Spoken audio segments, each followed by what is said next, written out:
Salam sejahtera dan salam saudaraku sayang, bersama saya Janet Bennett. Berita utama, pengeluaran surat hak milik tanah Seksyen 18 Kanun Tanah Negeri KTN memberikan banyak manfaat kepada pemilik tanah.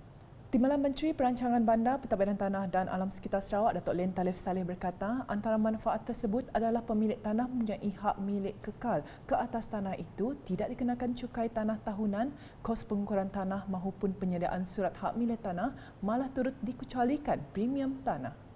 Jelasnya, penyukatan lot individu dan pengeluaran surat hak milik tanah itu sedang giat dijalankan serta dilaksanakan di seluruh Sarawak. Menurut Datuk Len, ini termasuk semua kaum bumiputera yang mempunyai hak ke atas tanah hak adat bumiputera NCR asalkan mereka mempunyai bukti hak milik yang sahih dan mengikut perundangan. Justru itu, beliau menyeru semua agar memberikan kerjasama yang penuh kepada Jabatan Tanah dan Survey yang merupakan agensi pelaksana berkaitan polisi-polisi tanah yang sentiasa komited dalam melaksanakan tanggungjawab tersebut. Beliau berkata demikian pada Majlis Penyerahan Surat Hak Milik Tanah Seksyen 18 KTN Pertanian Inisiatif Baru NCR bagi Kampung Endap, Kampung Pinang dan Kampung Tanah Putih serta Surat Hak Milik Tanah Seksyen 18 KTN Kediaman bagi Kampung Tradisi Kampung Endap Samarahan di Dewan Suara Kota Samarahan pada Khamis. Tambah Datuk Len, Kerajaan Sarawak turut melaksanakan program pengukuran kampung tradisional selain daripada program pengukuran tanah NCR Inisiatif Baru. Beliau memberitahu ia merupakan usaha berterusan Kerajaan Sarawak untuk memastikan jaminan hak milik ke atas tanah penduduk kampung bagi kampung yang telah lama wujud.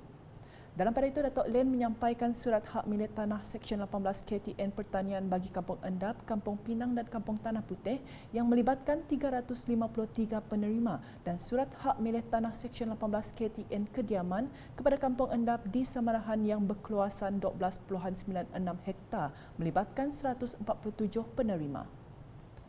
Laporan seterusnya, setiap pertubuhan bukan kerajaan NGO di Sarawak khususnya di Miri perlu berada dalam satu bumbung. Menurut Timbalan Menteri Kesihatan Awam, Perumahan dan Kerajaan Tempatan Sarawak merangkap Ahli Dewan Undangan Negeri Adun Marudi, Datuk Dr. Penguang Manggil, ini membolehkan setiap pertubuhan bersatu demi kestabilan dan keharmonian masyarakat. Beliau juga menyeru agar pihak terlibat melupakan fahaman politik supaya dapat bersama-sama maju seperti pertubuhan-pertubuhan yang lain. Datuk Dr. Penguang berkata demikian semasa berucap dalam majlis ngiling tikai dan fundraising dinner di Mega Hotel Miri baru-baru ini. Jelasnya lagi, ini amat perlu memandangkan ketika ini banyak NGO, terutamanya dari masyarakat Dayak, tumbuh seperti cendawan selepas hujan. Sementara itu, Presiden Sarakub Induk Dayak Sarawak SIDS, Datuk Irsinia Elis Jawan Empaling beritahu SIDS menumpukan 4 elemen penting bagi memperkasakan lagi peranan wanita Dayak agar dapat memberi sumbangan kepada negeri ini dari segi kemahiran, teknologi, ekonomi dan sebagainya. Katanya elemen pertama ialah pendidikan dengan pemberian inisiatif kepada anak-anak yang mendapat keputusan cemerlang dalam peperiksaan serta penubuhan tabung pendidikan yang diberi nama Barbara Mendu Bay Education Fund. Ujarnya lagi, elemen kedua ialah SIDS ditubuhkan untuk mempertahankan idea asal bangsa Iban di mana ianya hendaklah dipertahankan supaya tidak hilang di telan zaman. Manakala ketiga pula ialah memajukan ahli-ahli SIDS dengan mengenal pasti kelebihan dan kebolehan masing-masing. Beliau menambah elemen keempat ialah memperkasakan model insan wanita Dayak supaya mereka dapat bersaing dengan bangsa lain. Pada majlis tersebut, Datuk Dr. Penguang turut menyumbangkan sebanyak RM20,000 menerusi geran projek kecil luar bandar MRP kepada SIDS. Selanjutnya, perpaduan merupakan elemen penting dalam mengekalkan keharmonian masyarakat pelbagai etnik di Sarawak. Ahli Parlimen Kota Samarahan, Datuk Rubiah Wang berkata, kesejahteraan masyarakat di negeri ini akan terjejas sekiranya tiada perpaduan. Jelasnya, kepelbagaian kaum yang unik di Sarawak telah mewujudkan sikap saling menghormati yang utuh tanpa mengira fahaman agama dan bangsa. Beliau berkata demikian ketika menyempurnakan Majlis Penangguhan Gawai Raya di RPR Taman Sri Muhibah Samarahan pada Rabu. Datuk Rubiah turut memuji Jawatankuasa Rukun Tetangga RPR Taman Sri Muhibah yang telah menjayakan majlis berkenaan sekaligus memupuk perpaduan penduduk setempat. Dalam program sama, beliau merasmikan Pondok Pengawal bagi Skim Rondaan Sukarela SRS yang digunakan bagi tujuan mengawal keselamatan dan pencegahan jenayah di peringkat komuniti. Sementara itu, meraihkan perayaan yang berbeza seperti gawai dan pesta keamatan setiap tahun bukan sesuatu yang baru di Sarawak. Menurut Ahli Dewan Negara Senator Rita Sarimah Patrick Insol, perbezaan ini telah menjadikan perpaduan di negeri ini sentiasa kuat dan utuh. Malah katanya Kerajaan Sarawak dan Kerajaan Persekutuan mengiktiraf setiap perayaan kaum di negara ini termasuk di Sarawak. Dengan mengadakan majlis yang seperti ini, kita bukan sahaja memberi beriktirafan kepada sesuatu suku kaum, malahan ini menunjukkan kita bahawa kita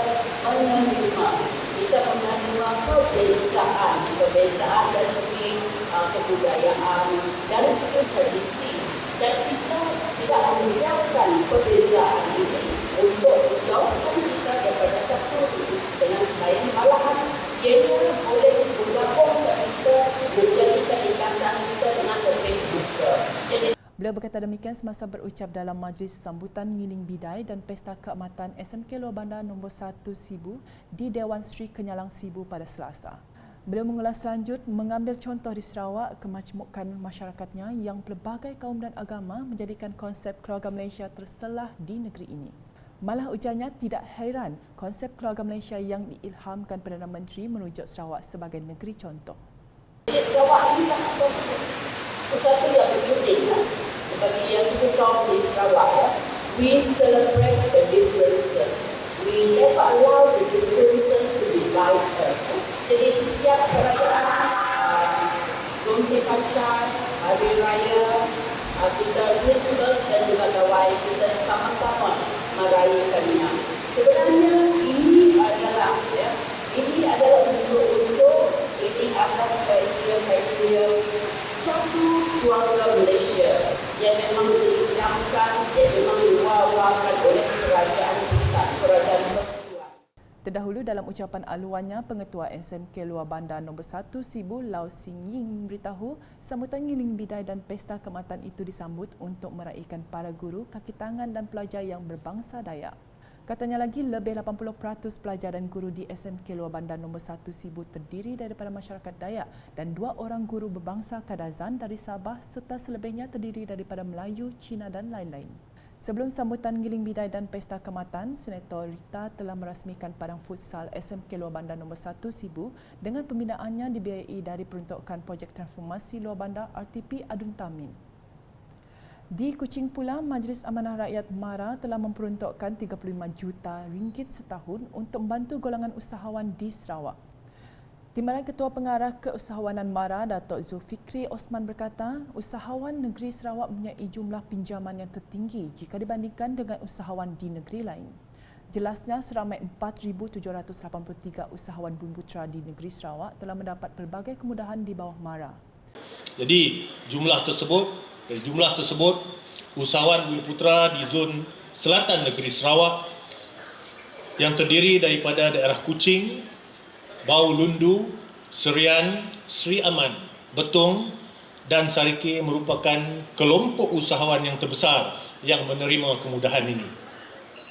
Untuk makluman tuan-tuan dan puan-puan, MARA telah memperuntukkan sejumlah dana yang agak besar untuk negeri Sarawak ini bagi tujuan pembangunan keusahawanan.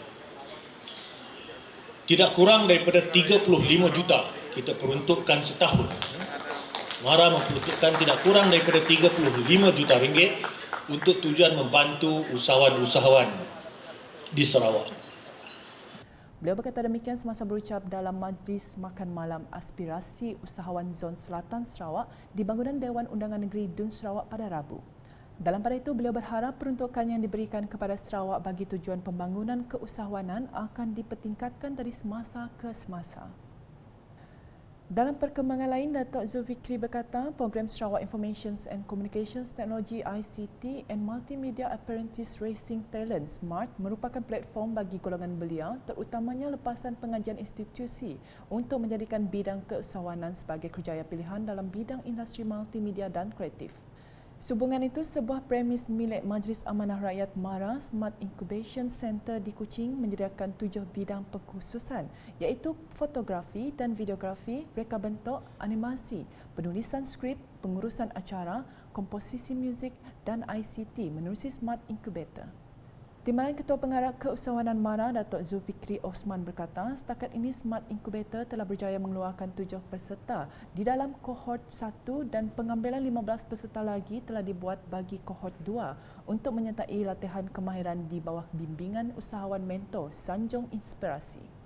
Kohort yang pertama terdiri daripada 7 orang incubator telah pun berjaya menamatkan latihan dan mereka ini sebaik saja tamat daripada berada di dalam incubator ini, mereka keluar sebagai usahawan yang menjalankan perniagaan di dalam industri kreatif.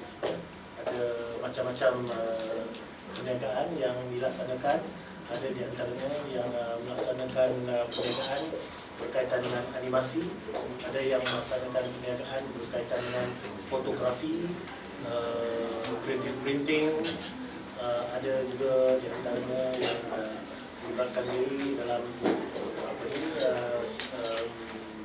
saya panggil sinematografi lah mungkin, broadcasting, menghasilkan video dan sebagainya, program TV dan sebagainya lah.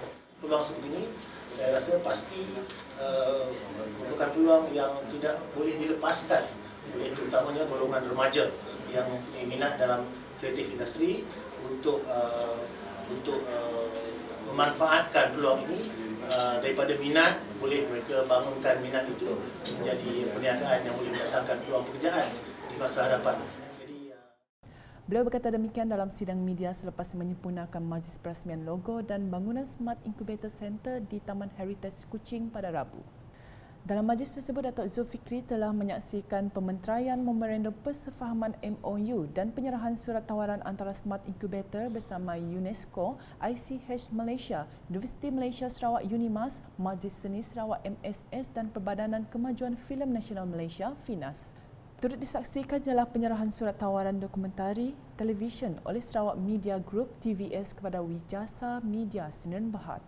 Terdahulu, sesi walkabout telah dilakukan bagi melihat peralatan di Smart Incubator itu yang mencakupi green studio, bilik audio, peralatan khas komputer, peralatan fotografi dan videografi, bilik mesyuarat dan lain-lain.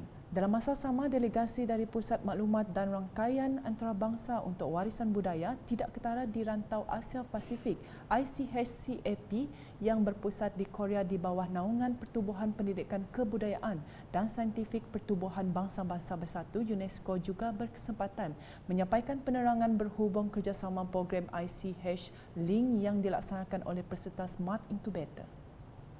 Sekian edisi malam bersama saya, Janet Bennett. Berita lebih lanjut boleh didapati di semua platform media sosial UKAS termasuk portal ukas.sarawak.gov.my dan UKAS channel di YouTube.